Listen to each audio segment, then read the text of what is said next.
गौतम बुद्ध के मठ का ये नियम था कि उनका कोई शिष्य जब भी कभी बुद्धत्व को प्राप्त कर लेता तब उसे कहा जाता कि एक दिशा में चले जाओ और आसपास के जो लोग हैं उनका ज्ञानवर्धन, उनकी जो आत्मा और चेतना जागृत करने का प्रयास करो और उनको सद्मार्ग पर लाना है। उनका एक शिष्य था जो 6 साल से मठ में रह रहा था और तपस्या कर रहा था। एक दिन वह परेशान हुआ और सोचने लगा कि मेरे गुरुदेव ने मुझे आदेश क्यों नहीं दिया। इसी बात पर नाराज होकर वह गौतम बुद्ध के पास गया और कहने लगा कि मेरी तपस्या में ऐसी क्या कमी रह गई? क्या मैंने ज्ञान अर्जित नहीं किया और अब तक आपने मुझे आदेश नहीं दिया कि जाकर किसी दूसरे जगह पर अपना ज्ञान बांटो, और क्या मैंने बुद्धत्व प्राप्त नहीं किया है? तभी गौतम बुद्ध ने शिष्य से कहा, सुनो, तुम्हें थोड़ा और समय लगेगा, वही समय बिताओ। ये बात सुनकर वह शिष्य चिढ़ गया और कहने लग गया कि गुरुदेव, आपके ज्ञान में कमी रह गई और आप मुझे ज्ञान नहीं दे पाए।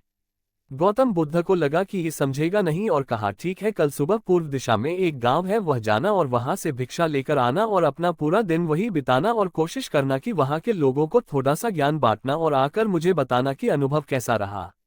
वह शिष्य बड़ा खुश हुआ और उसको लगा कि अब तो बात बन गई, अब मुझे आदेश मिल गया, और वह दूसरे दिन सुबह पूर्व दिशा की उस गांव में चला गया और शाम में जब वापस आया तो हाथ में पट्टी बंधी थी और हाथ पैरों पर चोट निशान थे।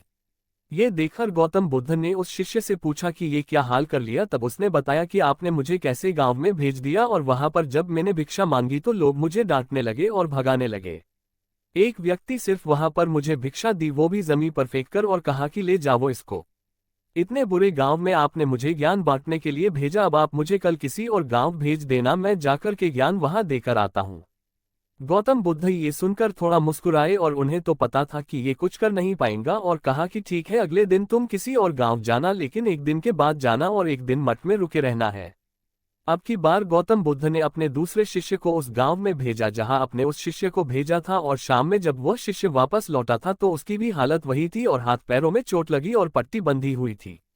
गौतम बुद्ध ने पहले वाले शिष्य के सामने दूसरे शिष्य से पूछा कि हुआ क्या था।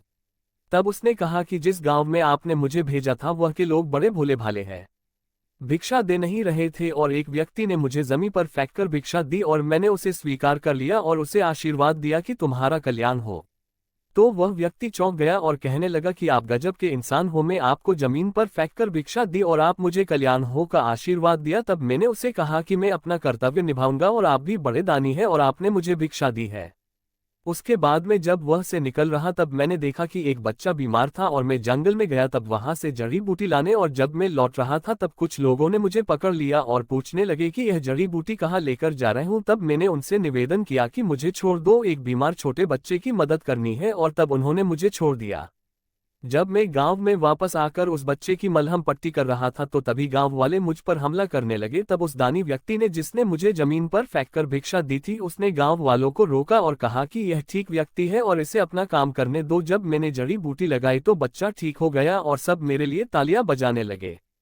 सभी गांव वाले कहने लगे कि कल फिर आएगा गुरुदेव, मुझे कल फिर उस गांव में भेजिएगा, क्योंकि वह बड़े ही भोले लोग हैं, समझते नहीं है, बस प्यार बहुत है, और अब की बार कोशिश करूंगा कि थोड़ा प्यार और उनके पास पहुंचाने का और ज्ञान उन तक पहुंचाने का। वो सब ज्ञानी तो लेकिन बस जब अनजान व्यक्ति से बात करने में डरते हैं।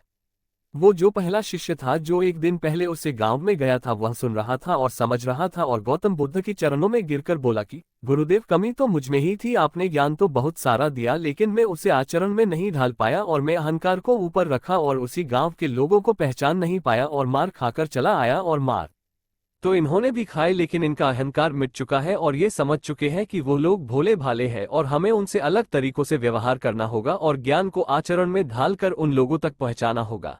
सीख, अच्छा इंसान बनने पर ध्यान दीजिए, अच्छा समय अपने आप चला आएगा। हम अच्छा समय लाना चाहते हैं लेकिन अच्छा इंसान नहीं बन पाते हैं और सारी गड़बड़ बस यही हो जाती है।